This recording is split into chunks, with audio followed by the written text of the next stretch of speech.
La la la la la la la la la. Je m'éclaircis la voix avant de cracher tout mon venin.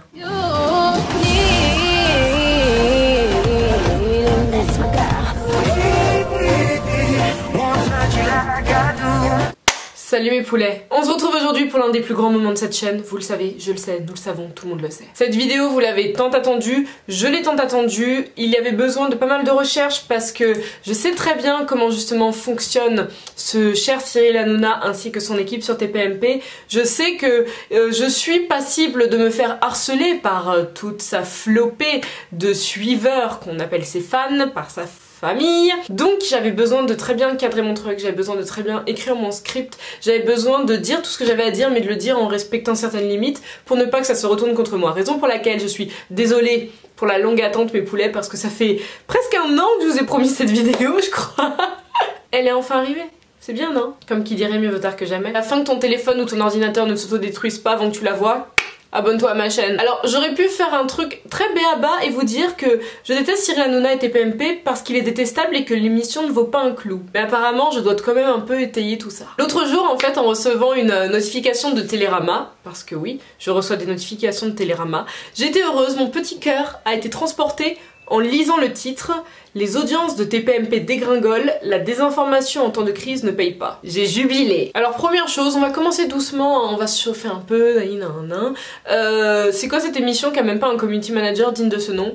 Je vous mets le screen d'un tweet, où le mec ne sait même pas recopier sans faute le titre d'un article. Enfin, déjà rien que là-dessus, tu sais que ça tient pas la route. Oui, c'est petit, je sais c'est très petit, je commence par du très petit parce que j'ai une formation de CM. Voilà, j'ai été community manager moi-même, donc j'ai le droit de pinailler et de commencer sur du très petit. Mais vous inquiétez pas, on attaque le vif du sujet et on commence à bien couper le steak dès maintenant. En fait, cette émission, je la déteste tellement et je déteste tellement Hanouna et son équipe que la seule fois où j'ai réussi à donner de la crédibilité et à applaudir Charlie Hebdo, c'est quand ils ont titré Hanouna, ce virus qui rend con. Genre quand j'ai vu le truc j'étais à deux doigts carrément d'aller l'acheter tu vois. Bon je l'ai pas acheté parce que j'avais pas envie mais oui je suis pas là pour soutenir un journal qui adore blasphémer, même si je suis pas dans la religion, je déteste qu'on blasphème, chacun a le droit à ses trucs et c'est pas parce que c'est de l'humour qu'on a le droit de taper sur tout à mon sens. Mais donc pour réussir à me réconcilier avec ce média là, c'est vraiment que je déteste, mais je déteste Hanouna ainsi que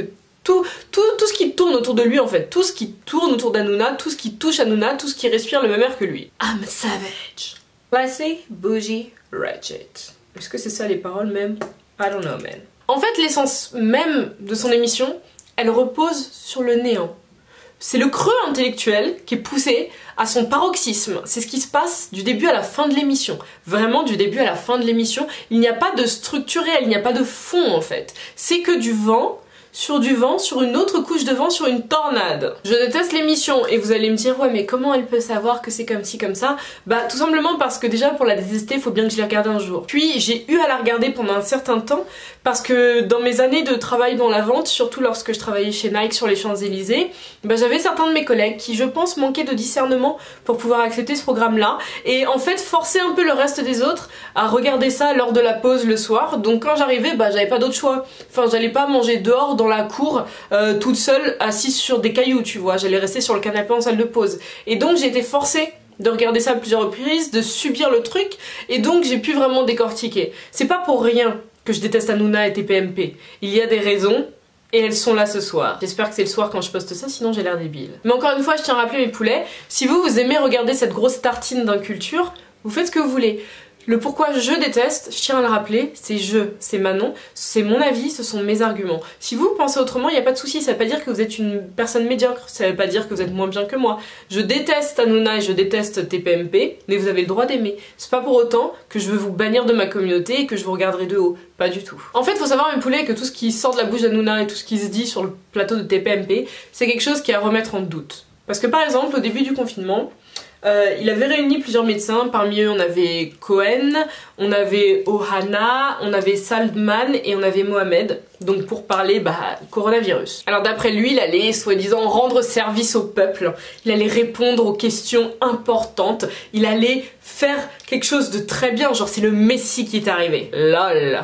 MDR, X-Day, PTDR. Alors que derrière, tu sais très bien quand tu discernes un tout petit peu le truc que le mec il voulait juste continuer à buzzer coûte que coûte et maintenir son audience pendant le confinement malgré tout, tu vois. Genre, il était là en train vraiment de se placer en tant que mec qui allait vraiment aider tout le monde, qui allait limite nous sauver ces jours-là, mais arrête, tu veux juste encaisser cet échec en fait, ne me la fais pas à moi. Si tu veux, tu peux la faire à tes suiveurs, mais à ceux qui réussissent à faire un plus un, s'il vous plaît. Et donc il avait osé faire un sujet sur le corona, vous savez, histoire de prendre la vague, de surfer sur la tendance, et avec ces spécialistes qui, à mon sens, étaient absolument les personnes les moins invitables de la planète médicale, mais étant donné que ce sont des médecins dits stars, il était content, mais on se souviendra par exemple d'un certain Ohana, parmi l'équipe, qui lui te disait d'absolument pas prendre de paracétamol si t'as le corona, alors que bon, le paracétamol c'est juste l'un des trucs qui est conseillé quand t'as le corona par tous les autres médecins de la planète, voilà, et moi-même ayant eu le coronavirus, je sais très bien que le paracétamol a aidé sur certains moments où j'étais down, bruh. Et on soulignera pas non plus que Jean-Michel Cohen, qui était lui aussi présent, est interdit d'exercer par l'ordre des médecins. Donc déjà vous voyez le florilège médical, l'équipe, wouh, All-Star Game, que le mec t'a ramené sur le plateau. Donc ça commençait très bien, tu vois. Juste quand tu regardes ça, t'es là, ouf, ça sent mauvais. Donc j'ai même pas besoin de vous dire qu'il y a eu que du bullshit sur bullshit sur bullshit, hein, ce n'était que ça. Alors normalement mes poulets, chez les gens normaux, si on est expert par exemple dans un sujet, si on détient pas mal de preuves par rapport à un sujet qu'on décide d'attaquer, on peut en parler. Le cas échéant, on se tait, vous êtes d'accord avec moi, tu vas pas parler, enfin moi je vais pas me mettre à parler par exemple de karaté, parce que je me connais pas en karaté, tu vois. Je sais même pas dans quel ordre sont les ceintures quand t'évolues dans le karaté. Problème chez Hanouna et chez toute son équipe sur TPMP, le moins tu en sais, le plus tu fais du bruit. Que tu saches ou pas, tu ouvres ta bouche, tu donnes ton avis, mais ce n'est pas que ça, c'est que ton avis devient un avis d'état. Genre, ton avis est validé par on ne sait qui, alors qu'il sort juste de ta tête et que tu n'avais aucune connaissance sur le sujet. Et ça, c'est rendez-vous tous les soirs. C'est ce qui se passe tous les soirs de la semaine sur ce plateau. Donc imaginez que lui et tous ces chroniqueurs là sortis d'un chapeau magique, tous les soirs ils placardent leur avis comme si c'était une vérité générale, alors que c'est pas le cas, c'est uniquement leur avis. Et ça se passe sur une chaîne publique qui est hautement regardée. C'est donc un gros danger, un très gros danger. Bien sûr, on n'en est pas au point de Donald Trump qui l'autre jour a commencé à sortir que si on injectait du désinfectant dans les gens qui ont le corona, ça pourrait les aider. Non, on n'en est pas là. Ils ne disent pas des choses comme ça, mais attendez, ça va venir par la suite. Ils en disent quand même pas mal des grosses conneries. Parce qu'en fait, TPMP, c'est un programme d'inculture, de vide comme je vous disais, de l'anéantissement de l'intellect, qui aimerait limite se faire passer pour de la chaîne d'infos, pour de la chaîne qui réfléchit et qui te mélange ça du divertissement, alors qu'en fin de compte, le truc c'est de la clownerie 24/7. C'est H24 de la débilité. T'es à Débiland tout le temps. Et tu le vois, ça par exemple, je vous mets juste ici, comment t'as le chroniqueur en chef, le présentateur qui finit en laisse à manger dans une gamelle. Et 2 secondes après, ils sont capables de te parler du CAC 40 ou de la fin dans le monde, tu vois. Ils ont l'impression d'avoir une certaine crédibilité. On parlait de pas mal de petits moments Nutella, comme on aime les nommer. Je pense que vous vous souvenez vous aussi du moment où Charlize Theron, que j'aime du plus profond de mon cœur, ainsi que Seth Rogen sont passés sur le plateau justement de TPMP pour la promotion du film C'est du moi si tu peux, que je vous conseille, qui est franchement très très cool à voir. Et donc ce jour-là, Charlize et Seth, ils étaient avec leur traductrice. Et ce soir-là, Hanouna avait décidé, comme ça lui a pris, de voler un bisou à cette dame qui n'a rien demandé. Et on avait dû assister à la scène où une étrangère, donc Charlize Theron, sur notre territoire, sur ce plateau-là, vient apprendre à ce mec-là, à son âge, à son vieil âge. Je peux le dire parce que le consentement, t'es censé l'apprendre un peu plus tôt. Justement, elle était censée lui apprendre ce que c'est. À son âge, elle lui a fait la leçon devant tout le monde. Je vous mets le passage juste là, histoire que vous remémoriez ou bien que vous l'appreniez dès maintenant. Oh, elle est gentille, elle est très Easy. Can we ask next time? Yeah.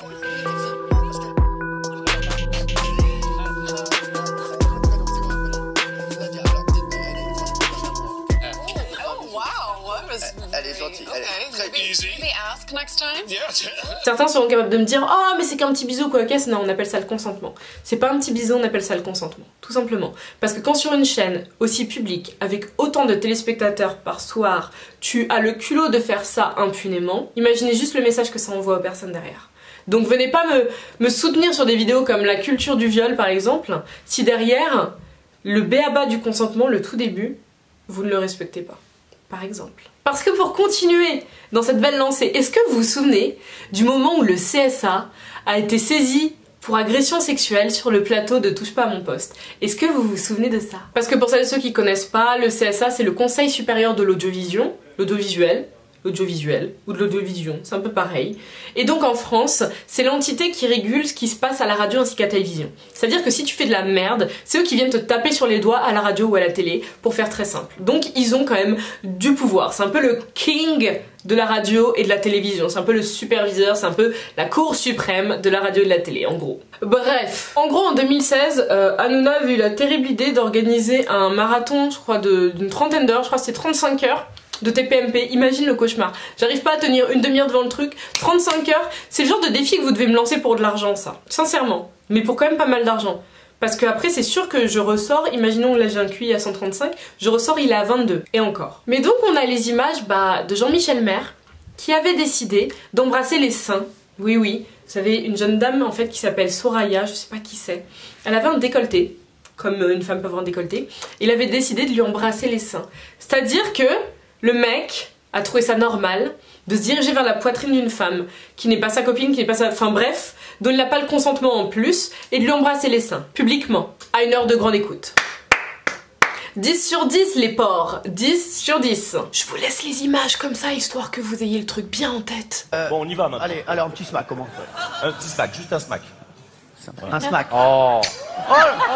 Pour revenir justement à la période confinement dans laquelle on est, où Hanouna faisait du Hanouna, donc partageait absolument n'importe quoi. C'était un grand moment quand sur le plateau de C'est à vous, notre ministre de l'Intérieur, donc Christophe Castaner ou Cricri pour les intimes, a été obligé de revenir justement sur une annonce qu'Hanouna avait faite dans son émission, où il avait osé dire qu'il existait une carte avec les dates de déconfinement de l'Hexagone à un, alors que c'est absolument pas le cas, et donc que t'as carrément le ministre de l'Intérieur qui est obligé de dire mais s'il vous plaît, n'écoutez pas ça. Et le mec était là en mode c'est anormal que ça ait pu être dit sur une chaîne publique, c'est absolument pas normal, n'écoutez pas ça, c'est une fake news. C'était épique. C'était épique. Parce que moi ce que je me dis c'est le nombre de personnes qui regardent cette émission, ce torchon, et qui croient, en fait, qui boivent les paroles d'Hanouna ainsi que ses chroniqueurs. Enfin c'est comment le quotidien de ces gens, genre? C'est des personnes qui en société doivent s'afficher hyper régulièrement parce que t'es dans la désinformation pure et dure, tu nages dans la fake news, enfin... c'est compliqué quoi. Et pour continuer sur une lancée Jean-Michel Maire, on se souviendra de ces très douces paroles qui disaient, je cite, « Les gens qui vivent avec des femmes très autoritaires, c'est qu'ils aiment ça en principe. Ils aiment un peu se faire maltraiter. C'est un kiff. J'ai un copain, il se fait maltraiter comme ça, je lui dis d'arrêter, je te promets. » Donc j'ai une grosse pensée aux hommes et femmes battus là tout de suite, et je suis ravie de vous apprendre de la part de Jean-Michel Maire que... en fait, au fond, vous aimez ça. Que quand vous faites battre par votre compagnon, vous aimez ça.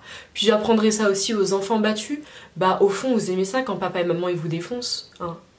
Voilà. Donc là, vous me direz, oui, mais c'est Jean-Michel Maire. Oui, Jean-Michel Maire, il fait partie de l'équipe de qui? Parce que déjà qu'une fois, il a embrassé les seins d'une femme sans son consentement, qu'une deuxième fois, le mec te dit ça à la télé...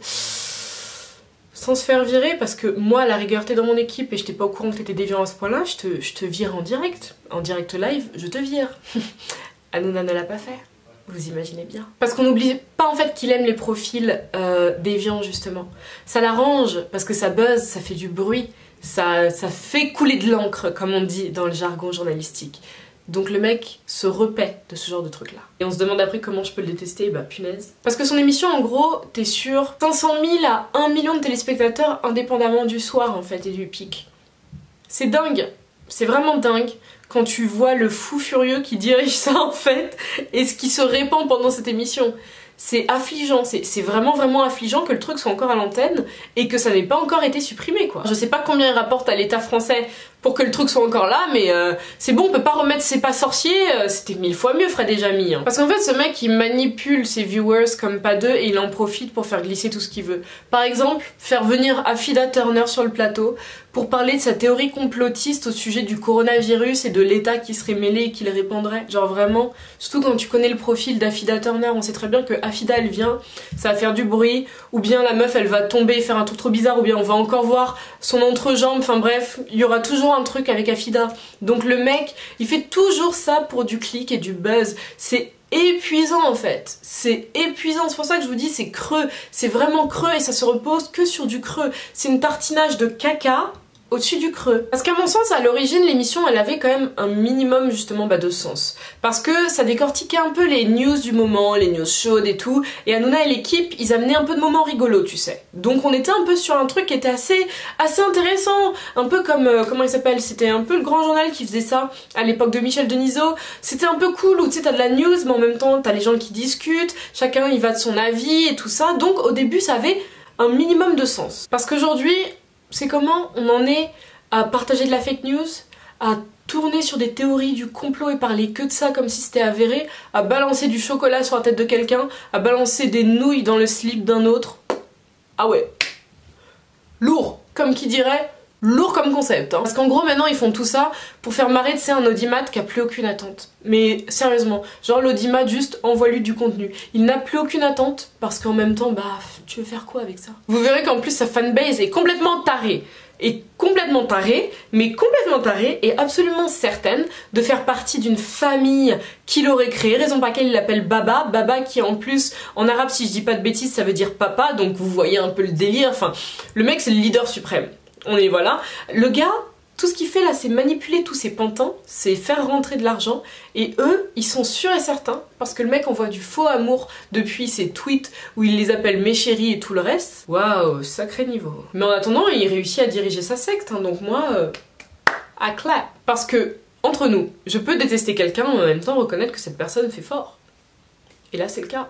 Je déteste son émission, mais il fait très fort. Parce que la raison pour laquelle je vous dis soi-disant famille et poulet, c'est parce qu'en fait il prend son public ainsi que tout le monde pour des imbéciles à longueur de temps, et ça c'est un truc qui me fait grave marrer. Par exemple, courant septembre 2019, je me suis bien notée, sur son plateau il offrait soi-disant voyage en Grèce à plusieurs personnes sur le plateau. Très étrangement, la dite compagnie qui s'appelle Skyline Airways n'existait pas en fait, c'était une fausse compagnie. Elle avait genre 1 euro à son capital social, tous les vols qu'elle annonçait étaient faux, et ça vous allez me dire que toute l'équipe, que ce soit de C8 ou de TPMP, bah y a personne qui a pu déceler ça. Que genre Hanouna était là en mode « Ouh, je suis le premier étonné, non, c'est trop bizarre cette affaire. C'est vrai que c'est bizarre cette affaire. » Et il a aussi été à plusieurs reprises accusé de ne pas offrir les prétendus cadeaux qu'il fait gagner sur le plateau. Et c'est arrivé plutôt 15 fois qu'une. Ce n'est pas juste un mec qui l'accuse un jour, ça arrivait pas mal de fois. Parce qu'on a le Nouvel Obs qui a fait partie justement des lanceurs d'alerte, après avoir été contacté par un mec qui aurait dû gagner son cadeau il y a genre 1 an. Il avait décidé justement d'en parler parce qu'il s'était fait rouler, surtout que lui derrière j'avais cru comprendre qu'il avait promis le cadeau à une de ses potes qui elle n'a pas énormément de moyens et tout, donc à mon avis il devait l'avoir là, tu vois. Le Nouvel Obs a mené sa petite enquête et s'est rendu compte que il n'était pas le seul. Parce que ce dernier, il a entre autres affirmé que sur plusieurs forums et en prenant contact avec d'autres personnes, bah il s'est rendu compte qu'il n'était absolument pas, mais absolument pas le seul dans ce cas-là, à avoir vécu un move hyper vicieux et soi-disant un oubli. Alors, ça fait beaucoup d'oubli quand même pour une chaîne, pour un programme qui est censé être géré quand même. Et la réponse d'Hanouna, je vous cite, « Il y a plein de gens qui ont réagi à cet article et qui n'étaient pas contents. Ils ont dit que c'était faux. Il y a des gens mal intentionnés qui racontent n'importe quoi. » Défense de l'année, n'est-ce pas? Surtout quand à côté t'as un ancien collaborateur de l'émission qui a précisé après son départ qu'il est la majeure partie du temps impossible d'exaucer toutes les promesses que fait Hanouna. Ça me semble un peu bancal toute cette affaire. Ça me semble un peu bancal. Ma cerise sur le couscous pour finir, je vais vous expliquer en fait d'où est né mon dégoût pour cet homme parce qu'il a bien pris racine quelque part. Et c'est en 2016. C'était en automne 2016, vers novembre 2016, je dis pas de bêtises. J'avais appris la sale blague qu'il avait faite à Mathieu Delormeau et à partir de là j'étais là en mode ok. Parce que quand bien même Delormeau est un mec que je n'apprécie pas du tout, parce que il a pas l'air d'être quelqu'un de vraiment bien, ce qui lui était arrivé, je suis pas d'accord. Parce qu'en fait, lors d'un rendez-vous pro avec un comédien de mèche, il avait amené Delormeau parce que soi-disant c'était je crois pour rencontrer l'agent de Tom Cruise pour le faire venir sur le plateau. Ils en sont venus aux mains, il y a eu de la bousculade, il y a eu des trucs, le mec s'est cogné sur la table, et donc il se faisait passer pour mort. Déjà ça commence très très bien, on fait des blagues sur la mort, c'est vrai que c'est des trucs qui sont souvent absolument hyper drôles. Waouh waouh waouh, on se poile, oulala, c'était rigolo. Mais donc il y a eu un micmac et en gros Hanouna a fait comprendre à Delormeau qu'il était entre guillemets complice parce qu'il était présent lors du truc, mais qu'en gros bah fallait rien dire, fallait se taire, nan.